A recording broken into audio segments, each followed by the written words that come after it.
Most people that you know that are successful did not do it for the money. They do what they have a passion for, they're great at it, and you end up making money, you know?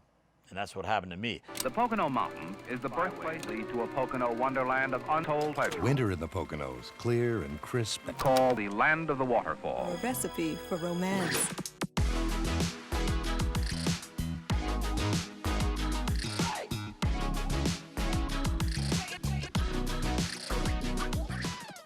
So if we could, though, I want to go back to 1963. If I could. There were a lot of folks in a town, bank tellers, right, and bank managers who knew you. Right. Why did they know you? Well, so my mother bought me coin books at Pomeroy's in Reading when I was like 10 years old. And I don't know, I just had an instant interest in history and coins. So in 1958, I got my first red book, which that's the book like the Bible of American coins. And I still have that book. And I started collecting coins. And I did it for fun, you know, just as a kid. I did it all through high school. I did it in college. They called me Coins at East Stroudsburg. And so as I was doing this, I realized that you could still go to the bank and find things, you know, everything wasn't picked out yet. So I basically grew up in the two banks in Hamburg, right? And everybody knew me. So as I was picking all these things out of the bank, I realized there's people who would buy this stuff. So in 1963, I set up in a sporting goods store just a couple coin cases and just started. On the weekends, I'd be there because I was in high school yet, selling coins, and that's how I started. So in 1966, I really started to expand the business, and I recognized that these Renninger's flea markets, that Schuylkill Haven, Adamstown, so there was one at Hometown. So in 1966, I rented a stand at Hometown. So I scheduled my classes that I was done on a Wednesday at 12 o'clock.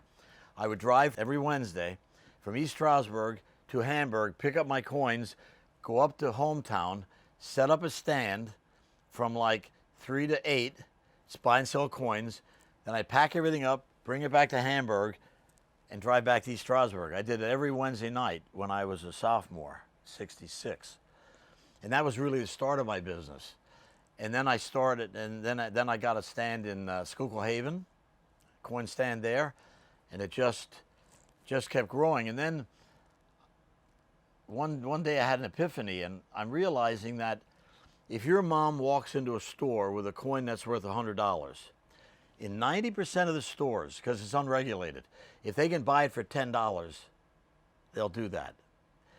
And I had an epiphany, and I said, you know what, I'm going to buy it all. I'm going to make sure nobody buys anything. I'm going to buy everything.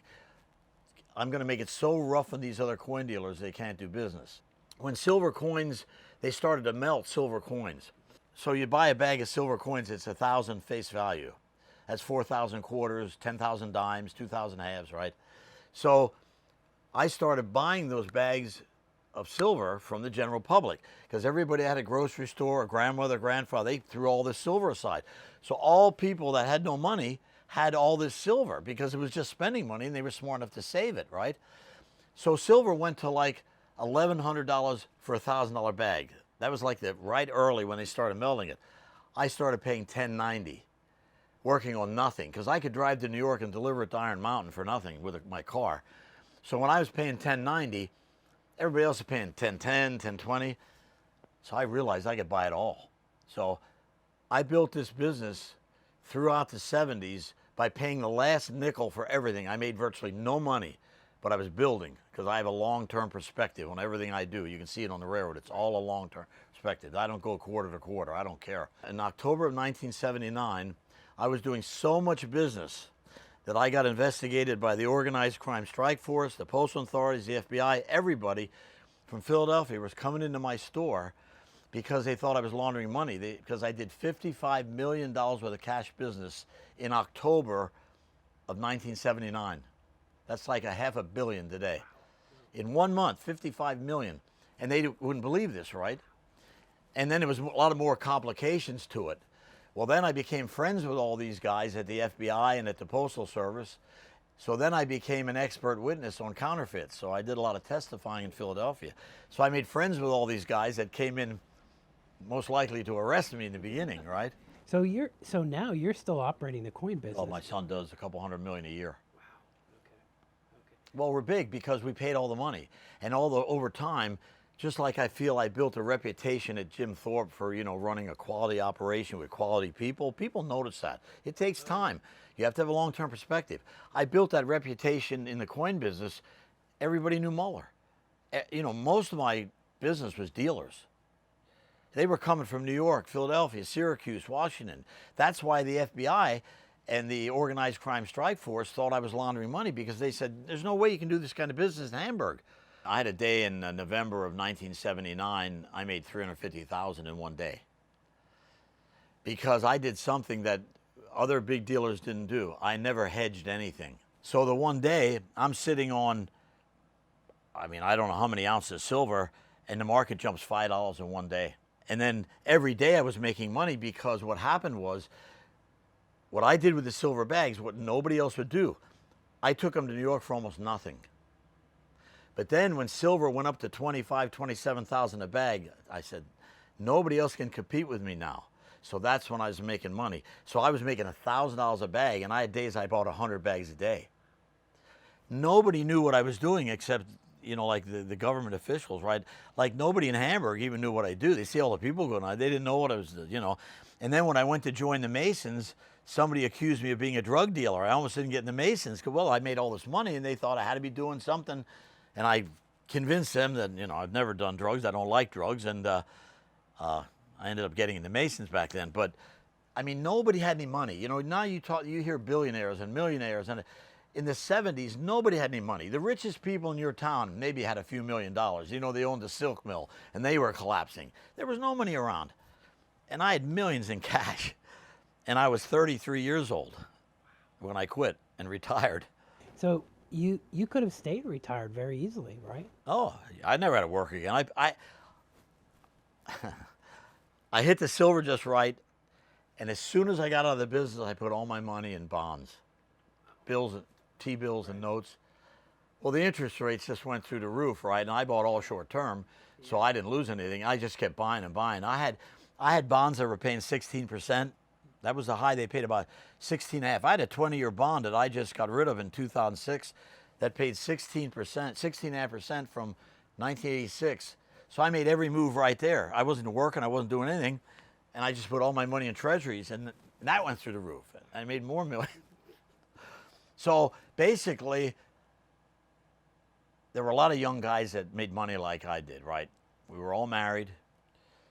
We were all now sort of slowing down because you're burned out. You just couldn't do anymore, right? I mean, I was burned out. I was working 7 days a week, every day. I mean, I was buying silver at midnight on Saturdays. I mean, I hardly slept, you know. And so I just quit. I had enough. I couldn't do it anymore. So now here you got a 33-year-old guy with millions of dollars. So I'm sitting in a bar room one night, and this guy yells down from the other bar. He says, "Muller, they're tearing the railroad on in Hamburg. You should buy it. You have lots of money." I said, "What?" And did you like railroads at the time? Oh, I played with trains my whole life. Yeah. So I said, "Really? They shouldn't be tearing these railroads out. That's not right. We need these railroads." So I went home. I got my honey. I said, "Come on, we're going for a walk." Went to Hamburg. We walked the railroad. I said, "I'm buying this." Just like that. I called the Penn Central Corporation, and I offered them a certain price. And they said no, and there was no traffic on the railroad. There were actually some trees growing up in it.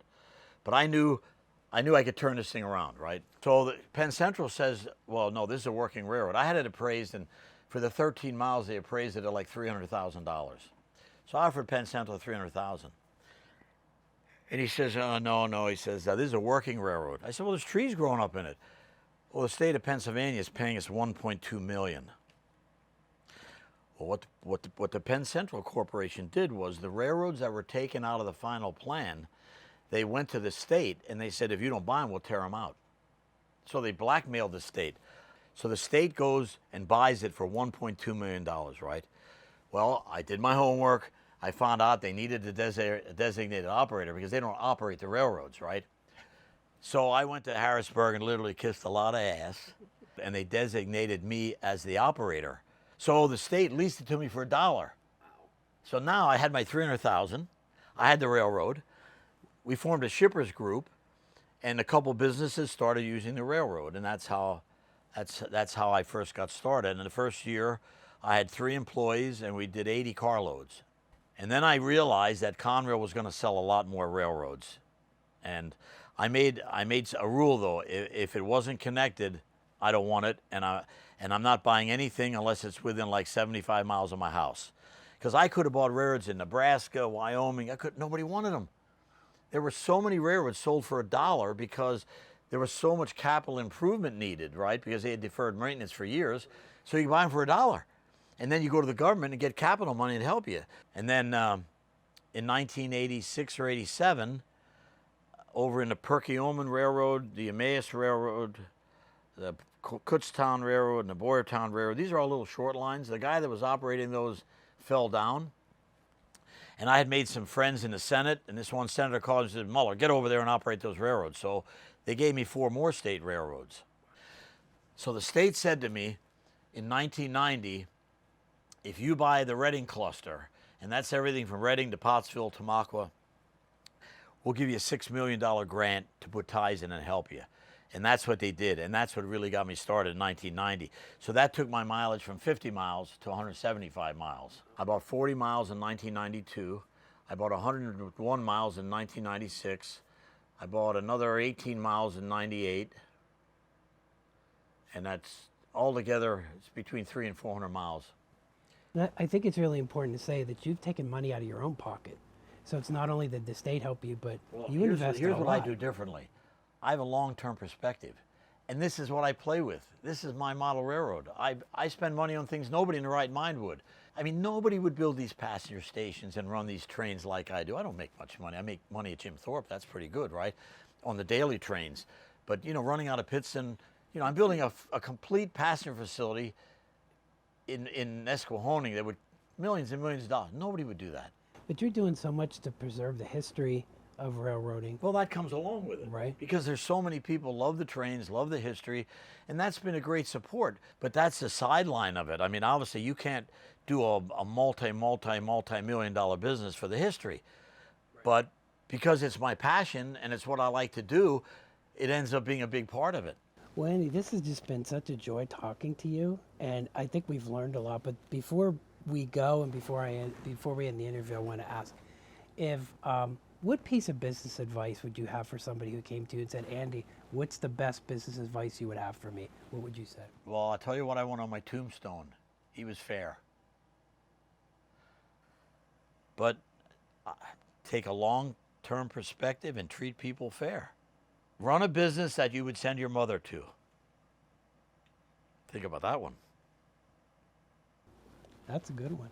I think we're going to end on that, but you're watching the Pocono Television Network. This has been Pocono Perspectives, and we were very fortunate to speak with Andy Muller. And guess what? He's a serial entrepreneur, and he's done things in his life that he's loved, and he's been greatly successful. And we're grateful for the time that we've had with him. I'm Chris Barrett for the Pocono Television Network. Thanks for watching.